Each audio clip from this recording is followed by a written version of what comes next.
he couldn't make it. That was the story that was in my head when they were looking at me, seeing me fail my audition. And I remember that moment of failing that audition and feeling like, wow, I can't play poker. I can't deal. What am I going to do? Which is probably my lowest moment in poker. I'ma give it all I got, all I got. Like grinding every day, ain't no other way.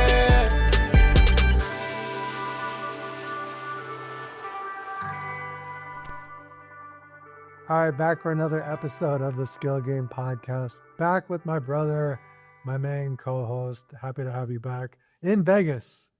It's nice to be here, bro. You've been coming to Vegas a bit more often to play these Poker Go high roller tournaments. Yeah, it's I'm taking a bunch of time off from playing. That's why I'm here, because I can never stay away, basically. Yeah. But Vegas is actually going to be the topic of today's podcast. We're going to talk about our origin story of Las Vegas. I think it'll be a fun trip down memory lane, fun things to talk about. You currently don't live in Vegas.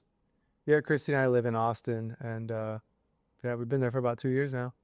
The thing is that you were starting to play more Vegas tournaments recently too. So I feel like it makes sense for you to move back at some point. Yeah, we've talked about it, but the wife is pretty hard no right now, so it's probably not going to happen for the near future. Vegas has a special place in both of our hearts. I currently live here. You made the move to Vegas about 18 years ago or so. Do you remember the year? I must have been around 22. Yeah, it's about 20 years ago. Yeah. You came to Vegas with a dream. Yeah, Christy and I, we were just too young in love, and she wanted to go to Vegas. And actually at the very beginning, I remember when we first started dating, this is a funny story. We were absolutely broke and I had no money either. And we wanted to go to Vegas, and we were looking at flights, a couple $100, and we're like, I don't think we can afford that. So we go online, buy a Greyhound bus ticket, and we take a 2-day Greyhound bus, stopping in all of these seedy parts of these small towns. And yeah, after a couple of days, we got there, stayed at the Sahara, played the Sahara nightly. Shout out Sahara. $40 buy-in nightly tournament. And yeah, we just had a blast. Christy had a fake ID because she was underage. And then we took the Greyhound bus back home, probably with no money. But the whole trip was very inexpensive. That was your first ever trip to Vegas. Yeah, with Christy too, yeah. And at that point, you were playing a lot of poker in Fort Wayne? Yeah, underground stuff. At that point, I was not playing any poker. It was, you were kind of just the poker player. And I remember, because we lived together, I'll come home and watch you play on the computer a little bit. You were playing some online, but you would play some in the local card rooms that we had there in Fort Wayne. And I had never been to Vegas at this point. At this point, I mean, we grew up with real modest means, so the thought of gambling was something that I had never even considered doing, and I looked at poker like it was gambling. And it was bad. It was definitely presented to us that if you gambled, you had something wrong with you and you needed to get help. Yeah. So, which, looking back, I held out. I definitely held out for a bit on the whole poker thing, but you were really loving poker. Christy was loving poker. This is the start of your guys' relationship. At some point, she was really the catalyst that pushed you guys to move to Vegas, because at the time you were kind of a big fish in a small pond in Fort Wayne, Indiana. Yeah. You were kind of running the local scene, making good money, known as the guy around town. Even when I would go participate in some of these underground games, I think it was $40 tournaments or something, people would be like, oh, you're Andrew's brother? You had already made a name for yourself in our town. Yeah, small town kind of stuff. But you were also, I remember, and a lot of you guys, I kind of wanted to share this too about you. It's, as I always remembered, you were always charging ahead in the family. You went to college, and I remember you got this job that was, so many people were going for it, and it was very high paying. And you were young. How old were you when you got that job?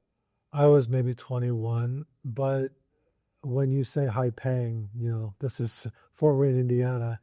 And my times have changed, you know. Yeah, but even still, if the amount of money you were making for where we lived and at that time, 20 years ago or whatever, it was great money for a 21-year-old.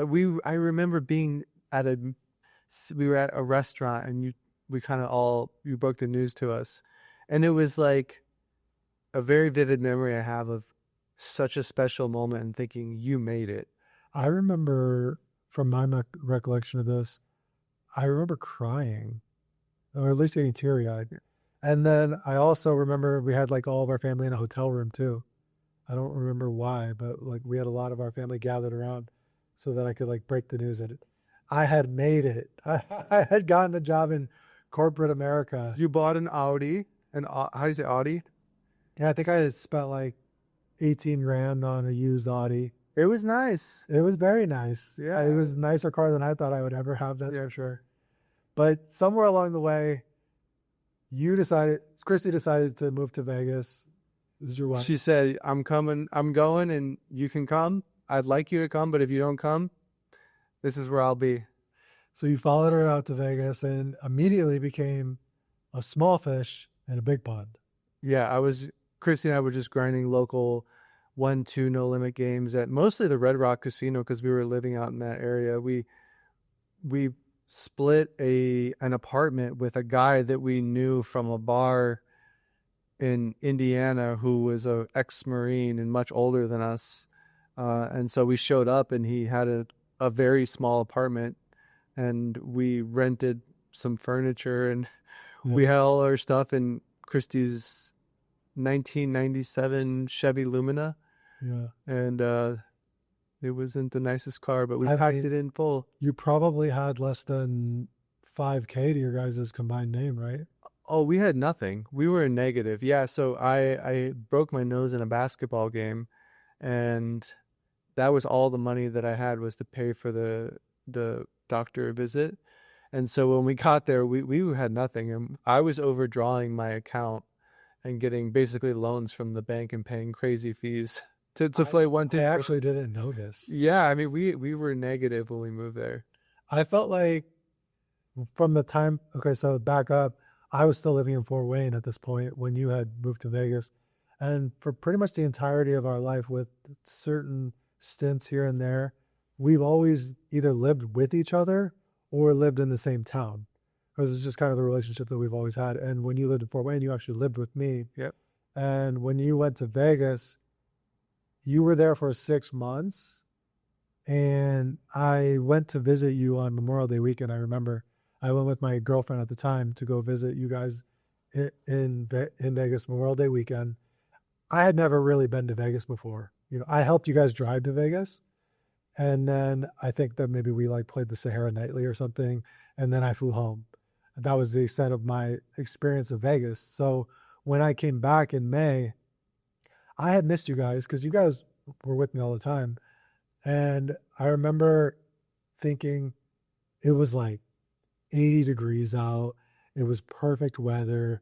We were standing on the strip. We had just like won like a couple $100 playing poker. I think I had like one of those tall drinks, like, you know, exactly. And I was like, this is the life. You know, I want to come here. I don't care if I need to quit my job because this is the job that we were talking about that was like so great money and something that I had worked for. I don't care if I need to leave that job. I'm coming to be closer to you guys. This lifestyle is way too much fun.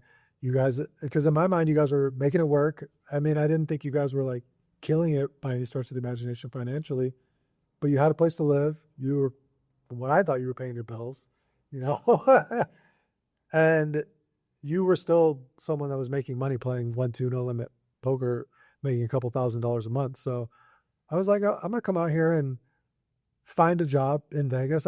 I'm sure that, you know, I'll be able to make it work, find something that I can work out here, play poker with you guys, hang out with you guys. So I went home immediately. I think I was back home for maybe 2 weeks because I remember standing on the strip and it like clicked in my mind, like, I'm coming here. I put in a notice that I was going to quit my job. And as luck would have it, they said, don't quit your job. We will let you move to Vegas and you can keep your job and you can just work from home. This was like, 17 years ago, 16 years ago, back before working from home was like a really popular thing. I had never even considered this as an option. I was like, I guess, yeah. I mean, I get to keep the job and go move to Vegas. In my mind, it made sense. Can you imagine what mom and dad must have thought? You just got this great job. You go to Vegas, you party, you play poker. You're there with me, who's already gambling for a living. You come home and you're like, Mom, Dad, I'm quitting my job. I'm going to Vegas. Like, Well, the good thing was I didn't have to say I was quitting my job. but that was your intent. Can you imagine what they thought? Yeah. Anyway. Yeah, so I come to Vegas and pretty much right off the bat I start like, because we moved in together. You moved out with that guy and nobody knew, and then moved in with me. We got a nice house in Summerlin, and we started playing at Red Rock and then heading to the strip sometime. I remember the Friday night Sahara $40 tournament with maybe a $20 add-on was like our jam. Oh, yeah. And like if anybody made money, we would just redisperse it back to everyone so that we'd be made whole. Yeah. And I fell into that quickly. And the beautiful thing is that I didn't really have to go through the growing pains of losing money at poker because, first of all, I wasn't really playing tournaments. And second of all, in the cash games that I was playing, people were so bad. And you had already taught me a basic strategy on how to play poker. And so I started winning a little bit, small here and there. And before long, I was playing more poker than I was working. You know what was a big, I would say, a pivotal time for us in Vegas collectively was I remember we were playing poker at the Wynn, and there was these two guys in the game, and they were so aggressive and just wild players, and they were drinking and having fun. And I remember the one kid, he played so differently than I did, and he could just get all in with a pair and win. Whereas I was playing not that strategy. I would need a top pair, top kicker to bet like this or whatever. And I was just paying attention. It's like whatever he's doing seems to really be working. And they were just so much, their energy was so good. And I remember coming up to you and I both kind of approaching them and being like, Well, because I was playing at one table with the one guy, yeah. and you were playing at the table with another guy. Yeah. And so we were just like interested by these guys. They were like clearly from Europe somewhere. And so we started talking to them, and they were like so chill and relaxed. They're like, yeah, like we could, let's go party. Like, so we became friendly with them while they were here. They were here for a couple weeks. They just booked a ticket from Sweden, and They booked it the day of. yeah, and they were just, okay, let's go. They just dropped their lives for weeks. The one guy had a job. The other guy was a poker player. And then they just went to Vegas, and they didn't really plan it out. And we were like, oh, well, we live on the Strip. Why don't you just come stay with us? Yeah, you said that.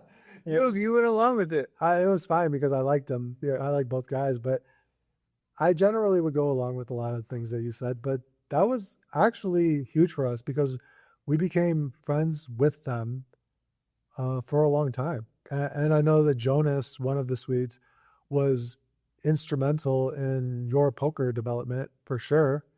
And somewhat myself too as well, but you definitely tapped into Jonas's skill set and really leaned on him for poker strategy, poker advice. And Jonas still to this day, I mean, he's a highly rated online player in Sweden he's playing all the high stakes. I see him on there all the time, and he was my first real poker influence where it was just so natural. We would just talk poker all the time, and he just blew my mind because I was coming up myself. I knew nothing about poker. I was just, hey, these strategies kind of work. We didn't have solvers, and he was already playing online and was doing really well. And I learned so much from him, not just about poker. And one of the big things that I've learned from the Swedes, and I always love to give them a shout out for this, is like, I remember we would party with them, and they were just like so lax, and they would have so much fun. And I remember they would do things like, they would just like approach girls cold and kind of just without fear. And I was kind of like, well, I don't know how they had that confidence. And then they'd be like dancing on the couch. I'm like, we're not supposed to be on the couch right now, like, And then I'd be like, "Hey, man, we're not supposed. You're not supposed to be up there. They're gonna come over here and say something to you." And then he looks at me. He's like, "Ah, come on, kid. We're fine. Everything's fine." And I feel like being around them really taught me how to relax Yeah. and just like not take things so seriously, not be so worried all the time. Because also that's how I played poker. Like I was very, I was aggressive, but I was also very cautious. And they were not cautious in the way they played poker at all. So Jonas taught me a lot about not just how to play poker, but yeah, a lot about life. I owe a lot to Jonas.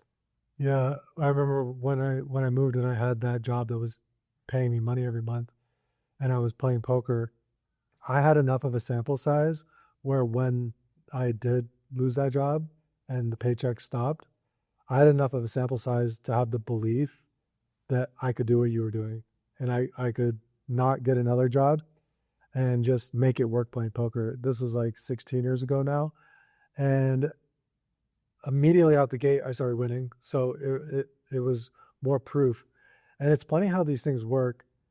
When you are so conditioned to think that the job is the end goal, the being in corporate America, having the 401k, having the health insurance, that's where we grew up thinking would be, the end goal is in terms of career. When you grow up thinking that, unlearning that takes a while. So 1 month making $5,000, second month making $6,000, third month making $3,000, fourth month making 11,000. Now it's like 4 months in, maybe I can actually do this, and maybe I don't need the other job. And the farther you get away from that life of, the farther that you go down the path of having the life of freedom, determining when you work, determining how long you work for, and determining when you take your vacations, it's so hard to go back to the other way. And I remember there was a point probably 6 months in where I was like, this is it. I'm going to do this and I'm going to make my own schedule, have fun, live this life with Andrew.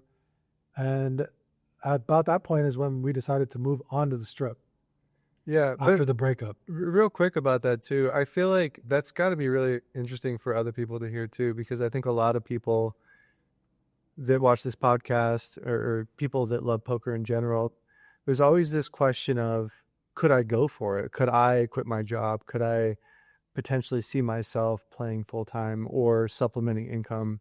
And, you very much represent a lot of those people because you were where they're sitting and watching this now. You were sitting behind a desk doing what you went to college for, and then you walked that path. And I just think it's really interesting, and it's good to share that because yeah, I think a lot of people can hear that and relate. I will say it is definitely a bit harder nowadays. Back when we decided to move on to the strip, we moved to this complex called Sky, which is right across from Fountain Blue. Fountain Blue did not exist back then, but the Win was kind of our main spot at that point. Our first spot was Planet Hollywood. Yeah. We had some really good times there. But our second real spot was Treasure Island and the Win, and they were just across the street from each other. And those are the two poker rooms that were walking distance from Sky.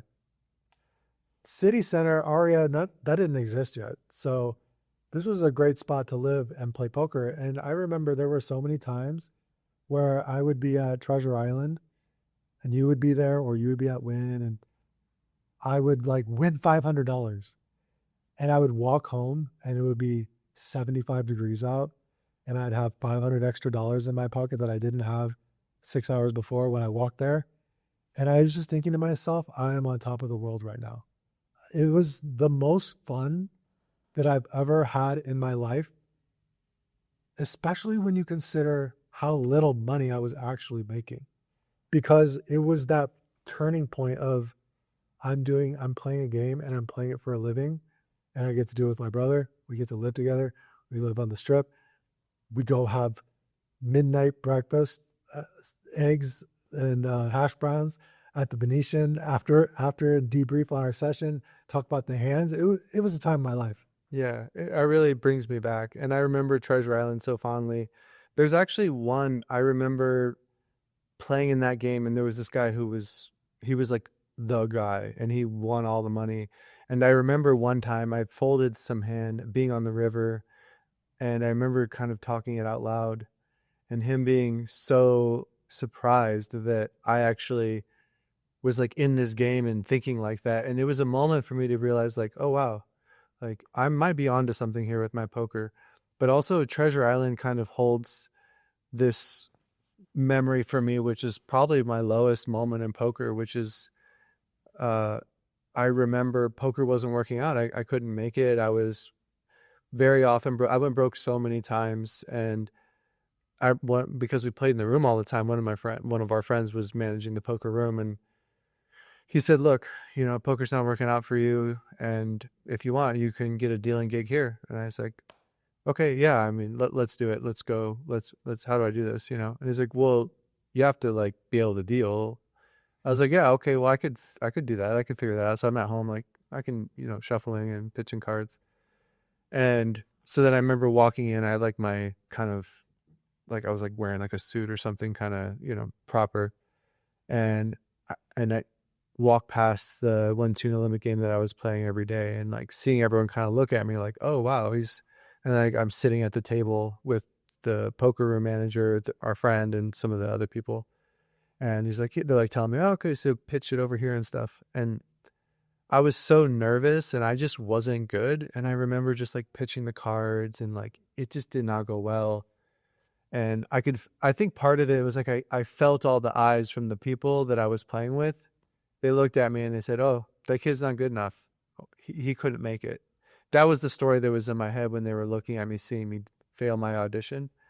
And I remember being one of like, you know, I had so many good memories there, and things were great. But then I remember that moment of failing that audition and feeling like, wow, I can't play poker. I can't deal. What am I going to do? So yeah, I'd be curious too to hear about some of your stories. I think that's partially what we wanted to share on the podcast was, what are some of these like crazy stories that we had in Vegas? Some of our highs, some of our lows. What would those be for you? I definitely think back to the time of living at Sky as some of the biggest highs because of, like I said, it was like a brand new thing. That apartment right there was the apartment that the Swedes, we call them the Swedes, they came and slept in our living room. And they were like in their underwear in the living room, and we didn't have a big apartment, but they were coming there and staying. And Which is not very like it's not in my experience. It doesn't feel very American to walk around in your underwear all the time.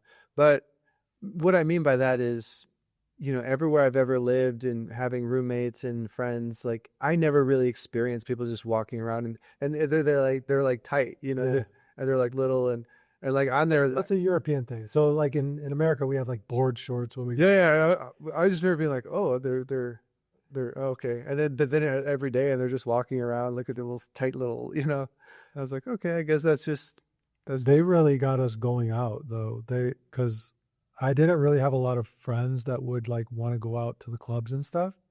And you were in a relationship with Christy, so it wasn't really like a point of emphasis to going out and meeting girls.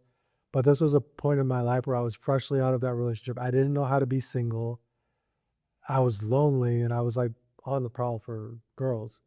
And they were like, let's go to the club. Let's go meet girls.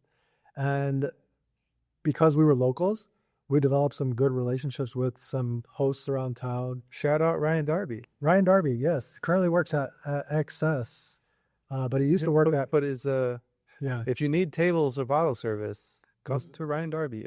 I'm right there. He also loves poker, but he started out at, I believe he started at Privé. But anyways, I've known him around town for a while.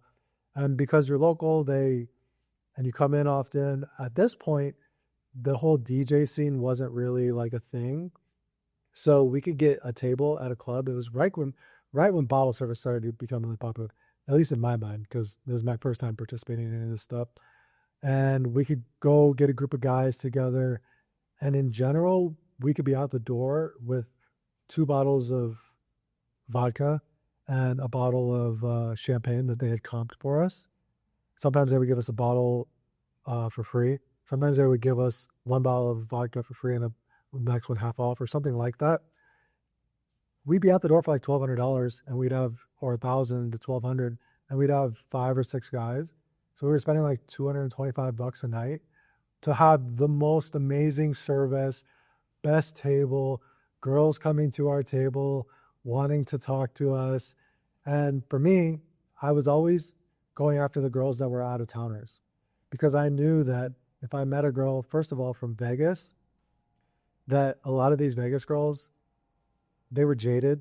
They were like usually girls that worked in the scene or were in the bottle service game, or, were a server somewhere. And it was tough because I knew that I would latch onto one of those girls instantly. But if they were an out of town girl, I knew that even if I fell in love with this girl, I wouldn't be able to pursue a relationship because they would be on the next flight to Chicago or Oregon, wherever it was, So I purposely made an effort to go after the girls that weren't from Vegas, because I knew myself. Like, I would just settle down with the first girl, and I needed this time in my life to learn how to be single, to learn how to not have a girlfriend and be able to function. You know who was really great for you for that, from my perspective? Matt Black, Spencer Harris, Mark Dranchak. I had some friends from Arizona that would drive up on the weekends. They were so fun. They're still so fun. Yeah. And that you guys, like, because I was more with Christy, and I would go out with them sometimes. But when they came into town, Raul, I don't know if I said Raul, but when they would come into town, it was like, I got to see you. You guys had fun. You were probably 4 years into your poker career at this point, and you were still like playing 1-2, 1-3. Yeah. So the timeline here was a little bit.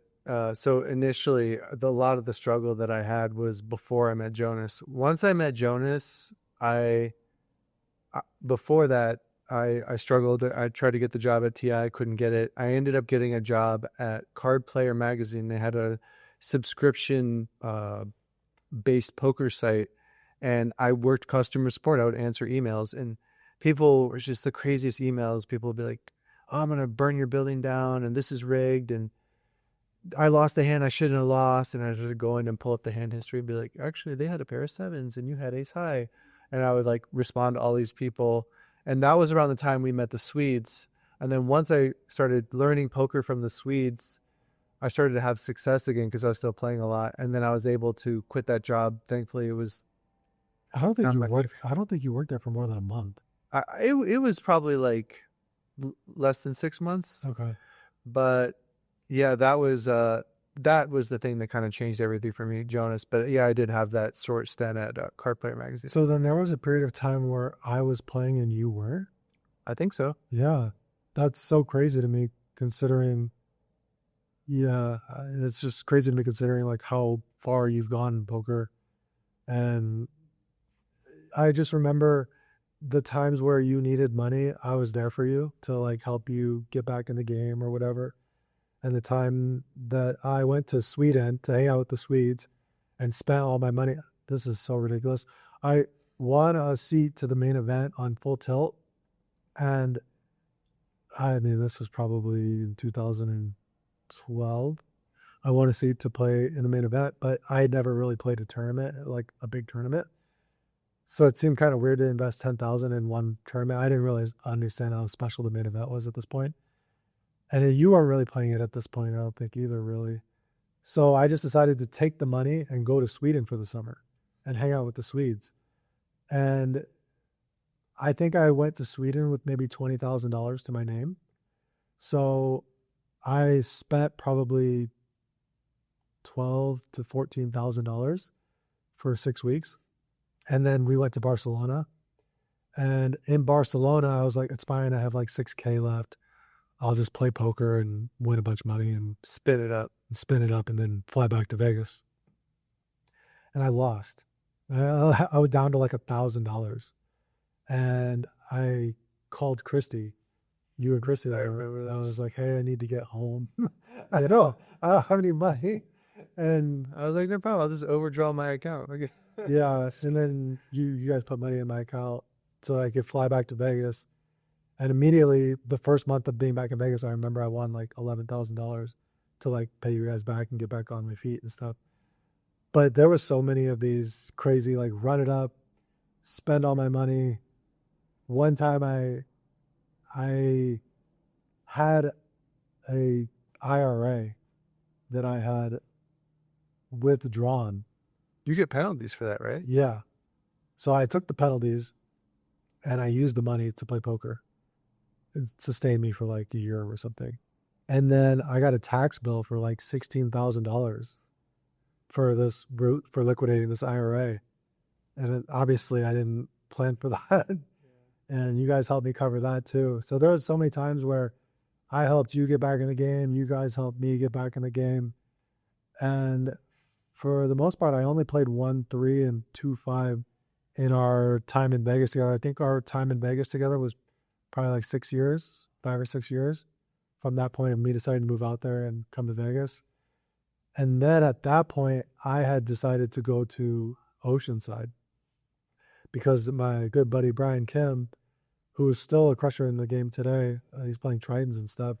He was living in Oceanside, and he kept telling me, like, come to Oceanside. The grass is greener over here. And Indeed, it was. it was indeed greener. That was a catalyst for my poker career taking off, because I think up to that point, I had never made more than $10,000 or $11,000 in a month, and I had never played bigger than 2-5. And then when I went to California and Ocean's 11, they had a 5-5 game with a $1,500 buy-in, and it was a great game. And that's kind of what turned it around for me. At this point, you were still living in Vegas, so you had a couple more year run in Vegas. Yeah, but you know, when you were sharing about those hard times for you, I'm not going to go too far into this, but I think I really feel like it's so important for anyone to really have those adverse, difficult moments. That's nothing new. Everyone kind of knows that. But poker really provides sharp, fast, abrupt interruptions to that, where you can be thrown into it, shaken around for months on end and question everything. And man, going broke all those times for me was so valuable. And I think even for you, going through those really hard times in poker, it really makes me think, as a father now, I just see the value in having hard things happen to my children to help shape them. Obviously, I want to be responsible. I don't want to, just throw them out on the street and say, hey, life's hard, you're going to figure it out.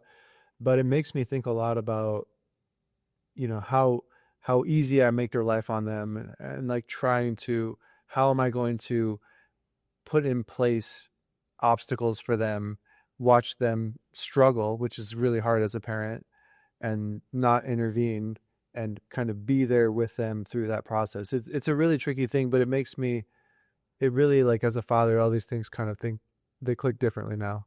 Yeah. Struggle is necessary to climb to the top of any mountain. And towards the end of our time in Vegas together, I had met Olga, who is now my wife, And your baby mama. and my baby mama coming soon, at a club in Vegas. It was like perfectly matched exactly what we're talking about. My Arizona friends were in town. The Swedes were in town. Oh man, that's fucking napalm. They're like, you have all the connections for the clubs, because at this point we had been going to the clubs for like 3 years. Get us a table at a great club, get us the best table, and we'll combine all these groups and we'll have a huge party. Well, Olga had met the Swedes through a completely random different event in Oregon, where she was from. So when she was in Vegas, she reached out to the Swedes. She's like, hey, I know you guys are in Vegas a lot. Are you there? And they're like, yes, we're here. Come hang out with us. We have a table tonight. And so since I was the organizer of all this, the table was under my name. They're like, when you get to the club, say you're there for Johnny Moreno, and they will let you in. So Olga and her girlfriend went to the club, and they're like, oh, we're here for Johnny. And they're like, oh, right this way. And they're like, the host like weaves them through a sea of people on the dance floor and takes them to the best table that with all these people screaming and having fun. And they're like, who's this Johnny Moreno? Like Olga's thinking, like, who's Johnny Moreno? Yeah. Like he has so much pull. But it's just me collecting the money from everyone else to pay for it, you know?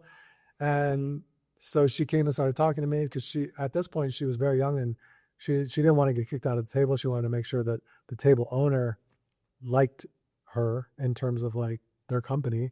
So she made small talk and we really hit it off. And Well, you really hit it off. yeah. And we, long story short, we decided to start dating. And that was one of the catalysts for, I wouldn't say it was one of the catalysts for me moving to California because it was really BK. But when I told her that I was moving to San Diego area to go play poker at Ocean's 11, and the way that our relationship was progressing, she was like, I think that would be a good place for me too.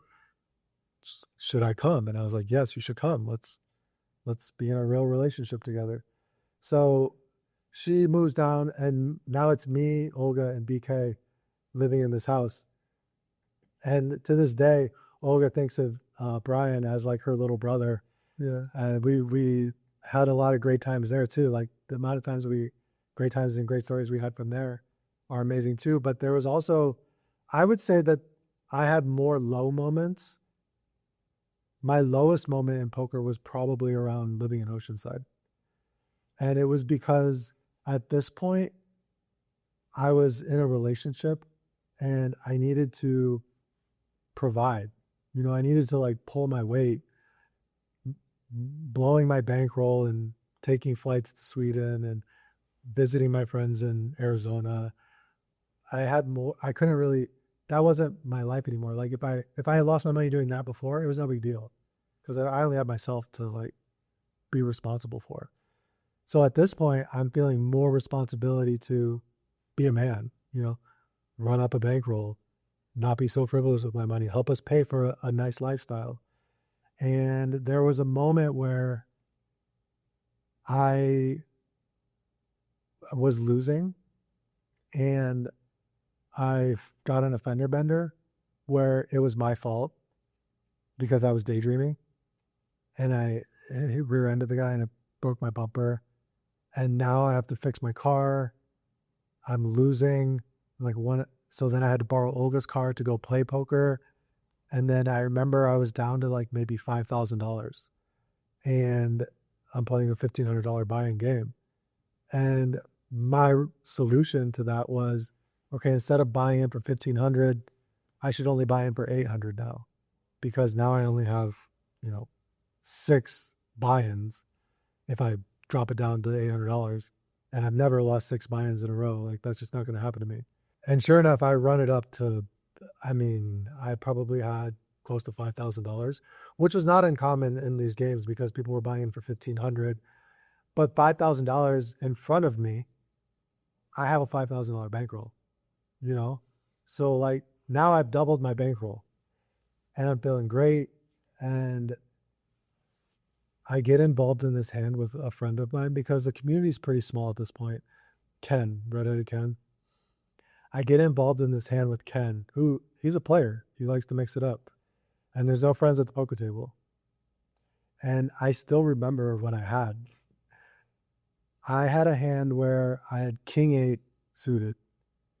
And there was a raise pre-flop, and the flop came King 10-8, and on the flop, I bet King 8, and Ken made a big raise. I remember this actually. It's crazy that I do. And I was like, I have King 8, like I'm not messing around here. I'm so deep. So if I bet like 30 on the flop and he made it like 190, I'm like, I'm not messing around here. I might have made it like 800. I don't remember, but I made it a huge amount. And I'm just like, now the heart's starting to pump, because I think he had like $4,500 and like we're around the same stack. And I just remember him going all in. And I was like, oh my God. I call. He had a draw, right? Queen Jack. Yeah. That's the thing. It's crazy. I remember this hand from 15 years ago. And he had Queen Jack. and there's no running it twice. You know, this is uh, he hits it, Oh God, and still hurts hearing it. I remember getting up from the table because in this moment, sure, I may have only started with a couple, like $1,000 maybe, but in this moment, in my mind, I've lost half my bankroll, Yeah. and I had just gotten in a car accident, and I felt like maybe it's turning around for me. I just get up and I walk outside. I don't say anything, and I sit in between two cars on a curb so that people can't see me, and I literally just start crying. And I called Olga on the phone and I was like, I'm so sorry. I haven't been able to like string any money together for us. I got in a car accident. I'm underperforming. You deserve so much better. And I just like really broke it down to her that I was going to be better and that I was going to turn it around.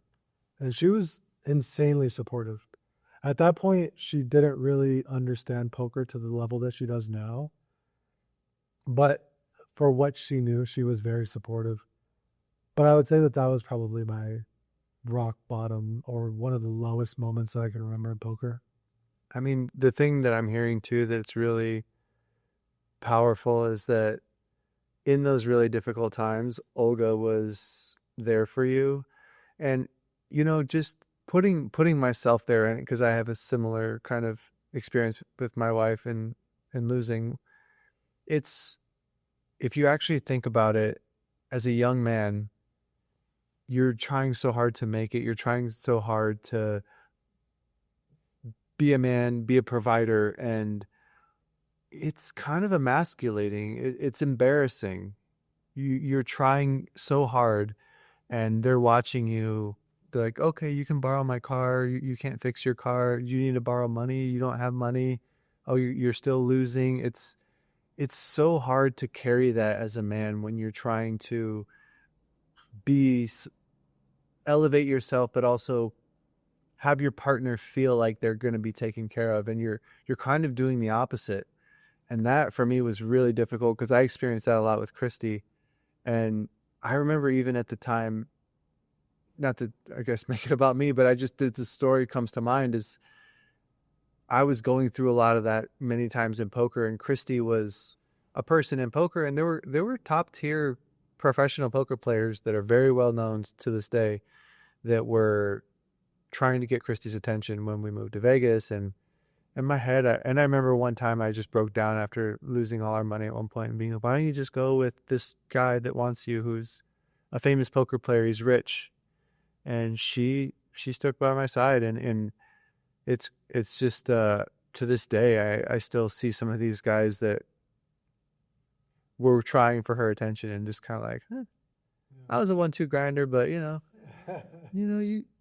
I got her. So It's interesting because to have these low moments and it almost feels like those low moments were almost needed to really, I don't know if it wasn't needed, it proved to myself that I had resolve and grit.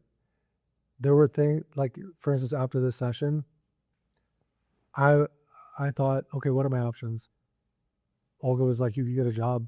And I was like, no, that's not an option in my mind. My options are make money doing this thing that I've chosen. And the only reason I'm going to not do this thing is because I decided to do something else. Not because I'm forced to do something, not because I couldn't make it. And the things that I did were, like I said, I started buying in for 800. Sometimes I would buy in for 500. I started booking wins when I would win like $1,000 so that I didn't have to play as deep. when did you start your YouTube channel? This is well after this. Okay. Yeah. Then I started, we went down to one car and I started walking from our house in Oceanside to Ocean's 11. That's far. It was a mile and a half. Yeah, and it's hilly. It's hilly. And there's a back way to go where you don't have to interact with the highway though. There's like a walking path, but you're kind of walking through the hood. Hey, you're walking 3 miles to go play poker. And sometimes I would finish playing poker at 2 a.m. and have to walk back through the hood with $5,000 in my pocket. It was, you have to do what you have to do, but because like getting another car wasn't an option, because we didn't have the money to get another car. If I got another car, that would put me out of the game. I mean, I think about it too that, I mean, you just got a good one in Olga. And part of that struggle that you guys both went through together, she got to really see you. You revealed that you were vulnerable with her and she believed in you. And you're killing it now. And you guys work together as a team. You guys are a power couple. And I feel like, we were talking about adversity earlier in our own kind of poker journeys, but really with your partner in Olga, I think that probably, at least to me as your brother and someone who loves you very much and is very critical of anyone that tries to come into your life, I was very approving of Olga and still am. Yeah. I think that while Olga has been monumental and huge in helping me navigate poker, and if it wasn't for you, Christy, Olga, there's no chance that I would have had the longevity. I wouldn't even have played poker if it wasn't for you, number one. I wouldn't have had the longevity in poker if it wasn't for you and Olga and Christy, because you guys were a support system in so many ways, money, financially.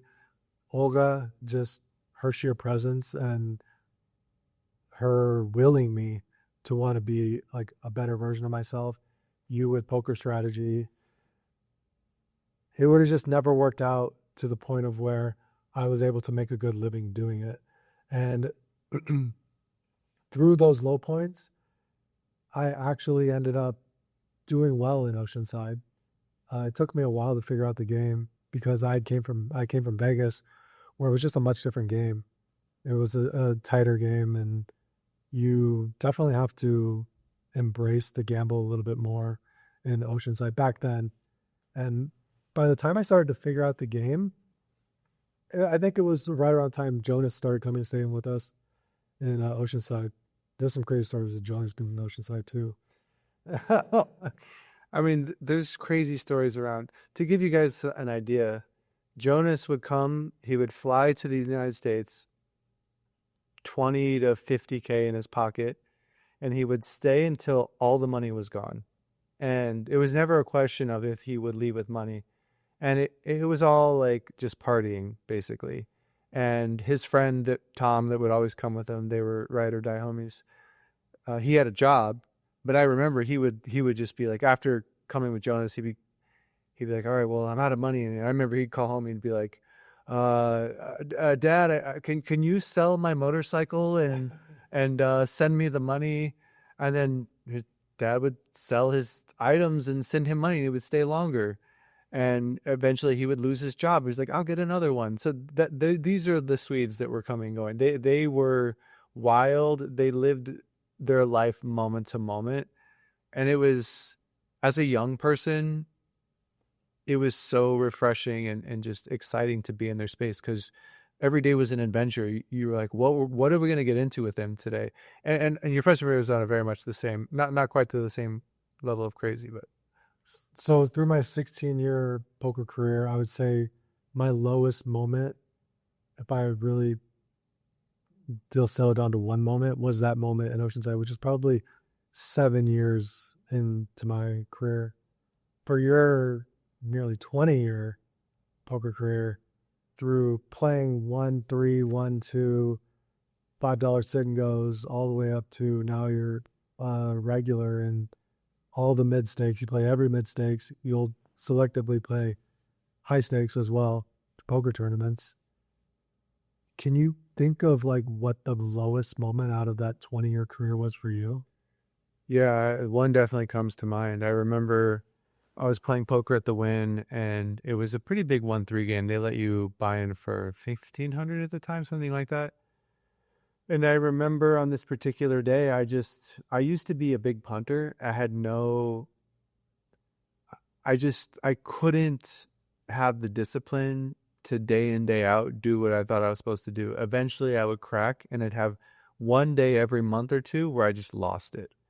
And on this particular day, I remember I just decided that I was going to leave with no money, and that I was going to, not just that session, but all the money that we had, which at the time wasn't a lot.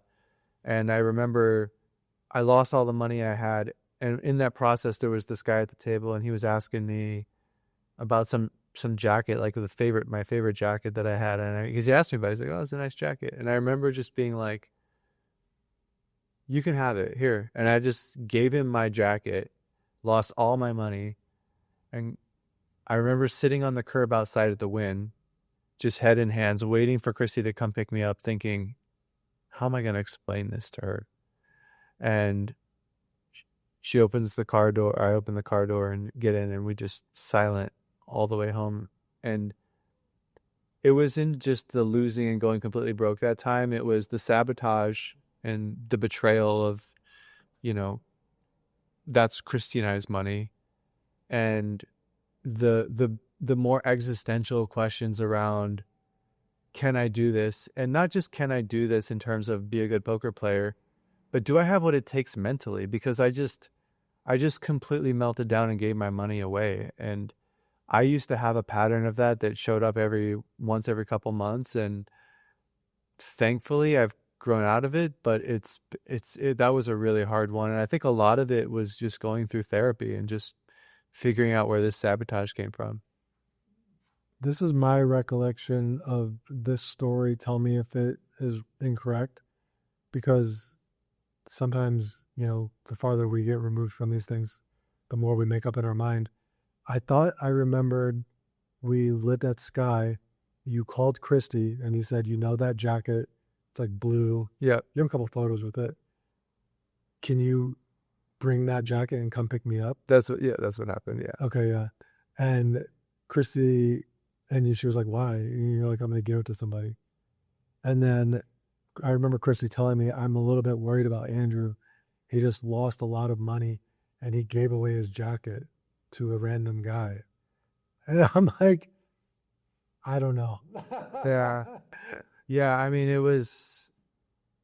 I think in the moment when I remember wanting to feel good, and I was like, what'll feel good is just doing something without anything expected in return. And I just needed to feel good in that moment. So it was actually kind of a selfish act for me, but I felt like it was important to do. And yeah, to this day, that moment, and just, again, kind of what we're talking about, looking your partner in the eye, and I let her down. I let us down, and she just puts so much faith in me, and she believes in me. And that was the hard thing. Mm-hmm. And so, well, here's one that's going to be probably a little bit tougher, because lately, especially, you've had some very high moments, like moments that I'm sure you'll never forget.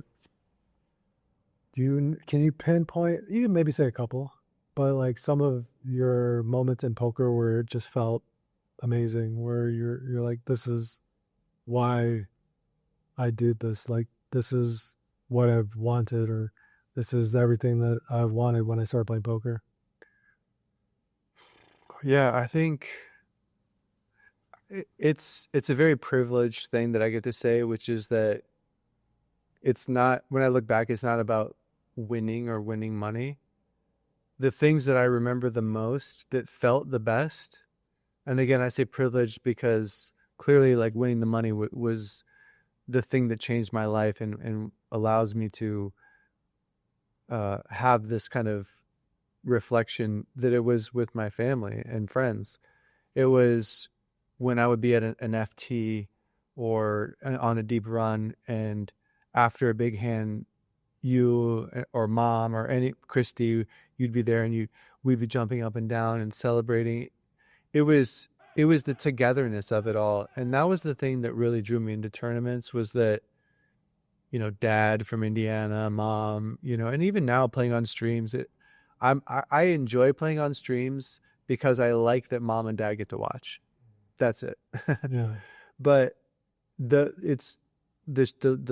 kind of concise answer is just the things I'll always remember is just being with you guys when things went well. Yeah. For me, it's a similar answer, because I actually can't think of anything from my own poker career that stands out where I was just overjoyed. The moments that I'll never forget are one time Christy final table, she played a heads up F tops tournament, mini F tops tournament on full tilt. And she was just on a roll, winning. And we had an office that with multiple desks. And my desk, I was just playing online poker, kind of peeking over, watching and seeing, and just like trying not to be nervous energy. And at a point, I just pulled up her screen on my screen so that I could watch it without looking over her shoulder. And there was one hand where she had 10-8 versus King 8 on King 10-8. And she had a. This is in the final, right? And I think that this was the final. Or the semifinal. Yeah, I think it was the final. I don't One of remember. Yeah. But I do remember at one point she looked over at me and she goes, "What do I do?" And I go, "I don't know." And she goes, "Click." And like, And it was like all in, right? yeah. And you just like see the two hands. And I feel like, because I remember this, because I watched it.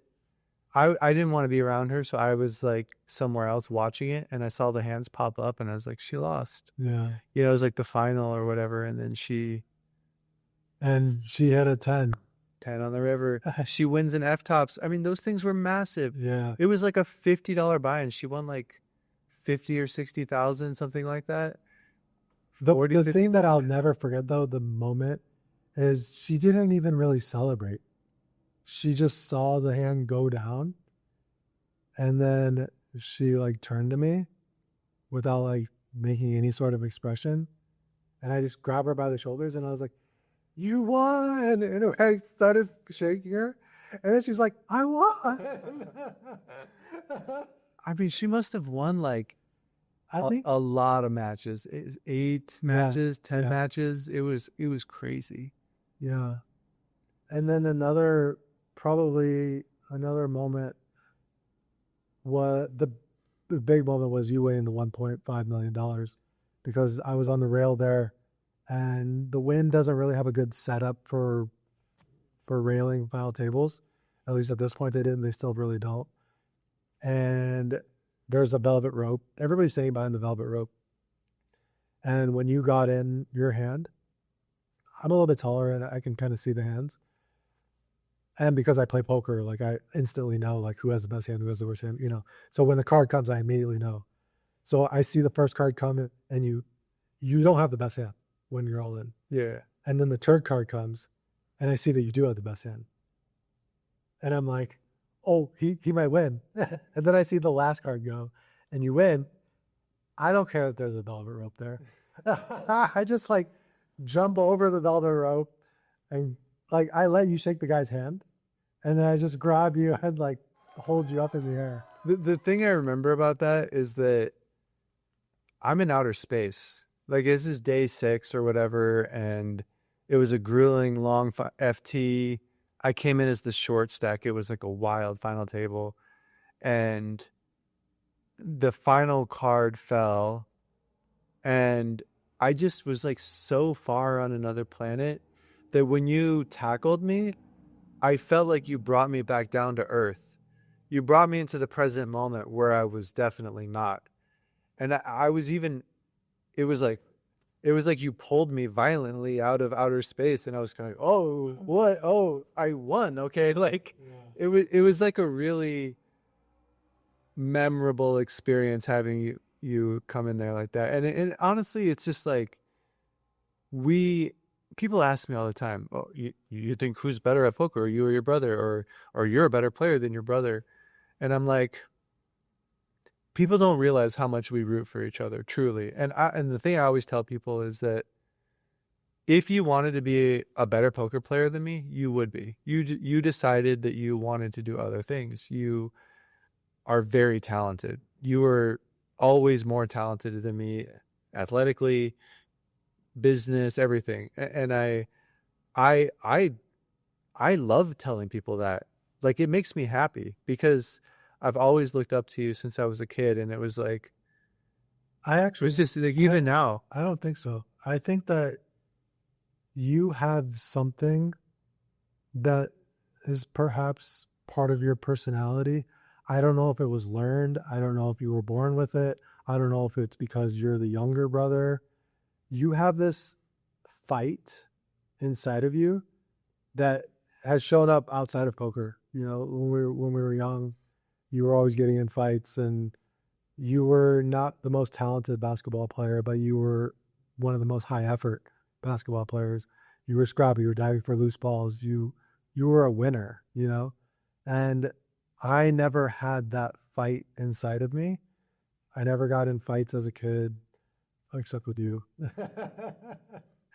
I was naturally gifted at sports, but I didn't have like the killer instinct. And you had that. So even to this day, I'm always in poker, I'm always trying to coach myself into having fight. You know, there's so many moments when I'm in a poker hand where I just want to take the easy way out, or I'm in a tournament and I just want to take the low variance route because it's safe, or at least if I take this route, I know I'm not going to make a big mistake. You naturally have the I'm willing to die at all costs because I think that this is right. I'm willing to take this move because I think it's right. I'm willing to have courage in this spot because I think it's right. So just because you think I have more talent in terms of X's and O's or things like that, I can learn faster or be more gifted or anything like that.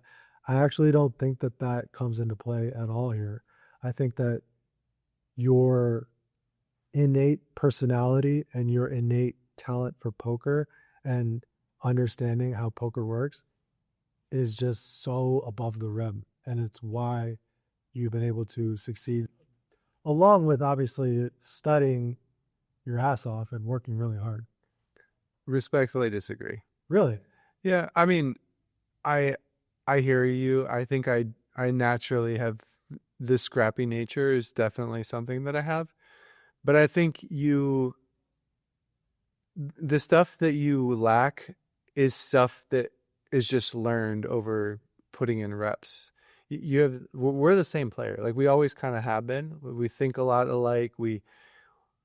We're very, very similar players, and I just think if you wanted it, you would have had it. And like top player in the world, just like me, but more. I really think that. And I mean, we'll never know, but I think it's always interesting to me that people have over the years so many times it comes up all the time where people think somehow that I mean, I get it. Like we were in competition when we were young, Yeah. but man, we just really root for each other. There's no part of me that has ever felt jealous. I actually heard this the other day, and because I'm having a son now, you have a son. It came up on one of my. You actually sent it to me. Yeah. That I thought was really interesting. I'll just bring it up on the podcast. The person that wants you to succeed. There's nobody in the entire world that wants you to succeed more than them, other than your father. So your father is the one person in the world It wants you to be better than they that are. wants you to be better than them. That is rooting for you so hard that they would root for you over themselves. And I thought that that was so true, but with the caveat of, I actually feel that way about you. Yeah. I want you to be better than me or equal. Like I there's no part of me that wants to be, higher than you in any way. And I think that that's pretty rare in any relationship. But I think it's just a product of the way we grew up and how we kind of were always best friends and there for each other. I mean, even now, I feel like I want you to be better than me.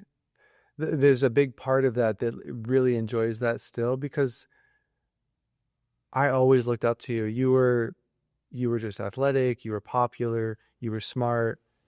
We had a good relationship. You were my guide through the world. I could be with you and I was in. You taught me the way, like how to talk to girls, how to be confident, how to not wear jorts and flannels all the time. I it's gone full circle. I wear jorts now. Is jorts a thing? You can wear Well, you should have told me. You always tell me these things. no flannel with the jorts though. Okay, well, and do they fit? Because back then they didn't fit. They're a little baggy on the baggy Okay. side, but yeah, I tend to have more fun with what I wear. So, but yeah, I still enjoy looking up to you. It's what I've done my whole life, and I hold you in that regard, and that's why it's like it's so easy for me to talk about you in that way to people at the poker table when they ask me who's better.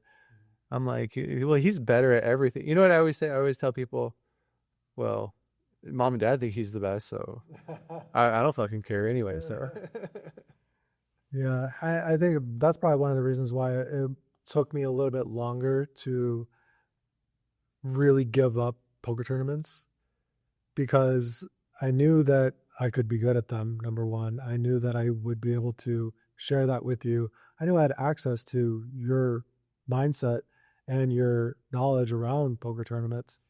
So it makes sense on a lot of levels to pursue poker tournaments. But when it came down to it, I just wasn't willing to do what it took to become great. And I didn't want to do it if I wasn't going to be great at it. No. it's wise. Yeah. Well, we actually went into this podcast thinking we talk about like all these crazy stories and things like that. We can talk about those maybe another day, but this was a direction of the podcast I wasn't sure that it was going to go, but I feel like it was a good one. Yeah, and for you guys watching at home, this was very enjoyable for me. Yeah. Just it, and they typically are. I mean, being able to sit here and just chat with you and talk about our lives and kind of the origin story and some of the adversities that we faced. Man, I just remember so many of those. Like we were so inseparable, and our parents would always joke and be like, "Well, when you and Olga get married, do they know that you're coming along too, and Christy?" And it's just we've always had that relationship, and now that I'm in Texas and you're here, it's not like I forgot, but reliving that in this episode was so nice. And Yeah. I guess we didn't really button it up because there might be some people watching that have no idea who we are. But I had a 16-year poker career. I made good money in poker. Andrew has had a nearly 20-year poker career. He's currently really high up in the GPI rankings. I think it was 28 the last I looked, and as high as number 9. So definitely Andrew is someone who's at the top of the poker game. Myself, mostly have just been a cash game player. Have played on some big live streams. Have played some high stakes cash games, some not televised, but more so recently have not been playing quite as much poker. But we've been in the streets, and that's how I built up this channel was through poker and the relationship to it being a skill game and the whole idea of skill game, life being a skill-based game. So yeah, if you want to support the channel, you can pick up some merch. Andrew's wearing a hat right there, skill game hat. And if you don't want to pick up merch, that's fine too. You can just click like, subscribe on this, and maybe drop a comment in on who you would want to see as a guest, or maybe what you would like to hear us talk about. Yeah, and I would just say I'm always really interested in feedback. Someone approached me just yesterday and it was complimentary, but I always really want to know, what do you guys want to hear? Anything less, anything more, different kind of directions, that kind of stuff. Criticism, definitely, because we love doing this, but we ultimately want you guys to enjoy it. So whatever you guys want to send our way, we'll definitely take it. Well, thanks for coming by. Haven't been in Vegas so much, so it's harder to do these in studio all the time. I do want to set something up where we get to do it regularly. Thanks for watching, guys. We'll see you in a future episode.